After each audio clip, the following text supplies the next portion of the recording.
हम वो शिकारी थे जो शिकार हो गए बेटा। हमारे दरमियान कुछ लोग और सरहदों पर और पूरी दुनिया में कुछ लोग ऐसे हैं जो हमारी रियासत की ताकत को नहीं देख सकते। इसके अलावा मंगोलों के खतरे हमारे ऊपर डरावने ख्वाब की तरह मंडरा रहा है। मैं इस बात को यकीनी बनाना चाहता हूँ कि अगर मुझे कुछ हो जाता है तो रियासत सही हाथों में होगी, गियासुद्दीन।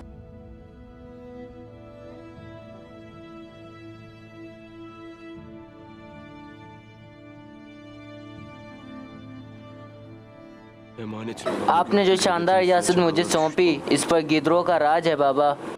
उन्होंने हमारे ही महल में अपने रास्ते मजबूत कर लिए हैं।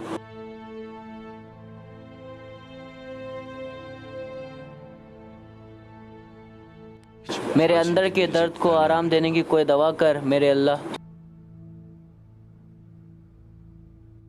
इजाजत है सुल्तान। बराए मेहरबानी आ जाएं।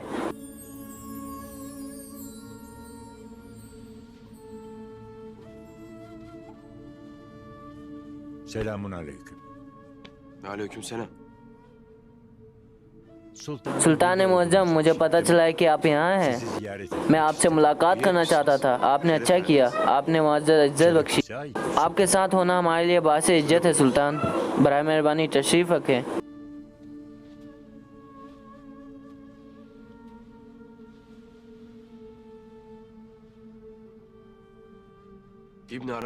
मोहतरम इब्न अरबी, सबसे पहले मैं आपका शुक्रिया अदा करना चाहता हूँ उन गद्दारों की वजह से जिन्होंने हमारी रियासत में जाल बिछाया हुआ है और मैं तकरीबन अर्तुगरुल साहब की मौत का फैसला करने वाला था। अल्लाह का और आपका शुक्र है कि मैं एक बड़ी गलती से बच गया और अर्तुगरुल साहब को आज़ाद कर दिया। अब उनकी मदद से हम यहाँ अपनी हिफाजत के लिए आए। जब कोई किसी के साथ एहसान करता है तो उसमें अल्लाह की कुदरत होती है। उस अल्लाह के सिवा कोई फैसला नहीं सुना सकता और कुदरत बानी उसी की है। अगर हम किसी नेकी के होने में आलकार बनते हैं तो ये अल्लाह के फजल की वजह से है। कितने खूबसूरत तरीके से आपने बयान किया। अर्तुगरुल साहब रियासत को गद्दारों से पाक और हमें बड़ी मुसीबत से बचाने के लिए एक खतरनाक सफ़र रवाना हुए। जहाँ तक मेरी बात है, मैं इंतज़ार के सिवा कुछ नहीं कर सकता, लेकिन यहाँ इंतजार में बीता हुआ हर एक लम्हा मेरे दिल को खंजर की तरह काटता है। ऐसा लगता है कि जैसे मेरी रियासत मेरी आंखों के सामने ख़त्म होने वाली है और मैं इंतजार के सिवा कुछ नहीं कर सकता। अंधेरे का सबसे शदीद लम्हा वो लम्हा होता है जो रोशनी से करीब तरीन होता है।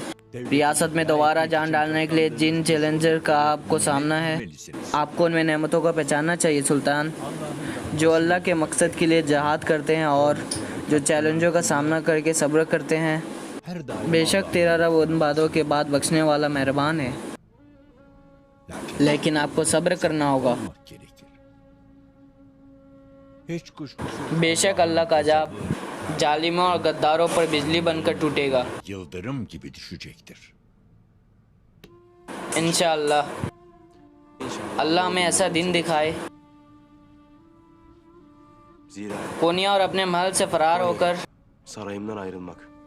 वहाँ से इतने दूर आने ने मेरे दिल को शर्मिंदगी से भर दिया है। Her kış bahara हर खजा के बाद बाहर आती है सुल्तान। जुदाई का इंजाम आखिर में लन होता है इंशाअल्लाह। अपने नबूवत का ऐलान करने के बाद peygamberliğini tebliğ हमारे प्यारे नबी पाक और उनकी तमाम पैरोकार ona verilen को मुशरिकीन की तरफ से हर किस्म की इल्ज़ामात और जिल्लत का सामना था। हमारे नबी पाक के रास्ते में कांटे फेंके गए, üzerine उनके ऊपर कोरा करकट फेंका गया। onu उन्हें जादूगर, शायर और नजुमी कहकर उन्हें हरासा करना चाहते थे। उन्हें हर किस्म की ताने और बदजुबानी सुननी पड़ती। जुल्म और बेरहम तकलीफ़ की हद हो चुकी थी। आखिरकार उन्होंने हमारे नबी को उस मक्के से हिजरत करने पर मजबूर कर दिया जिस शहर में वह पैदा हुए और बड़े हुए। bu vaziyet ये सूरत हाल हमारे प्यारे नबी पाक के दिल पर भारी थी, लेकिन उस सूरत हाल में अल्लाह की एक बड़ी हुकमत थी। nitekim efendimiz बस हमारे प्यारे नबी ने अपनी ज़िंदगी में ही अपने सब्र और इस्तक़बाल के नताइज देखे।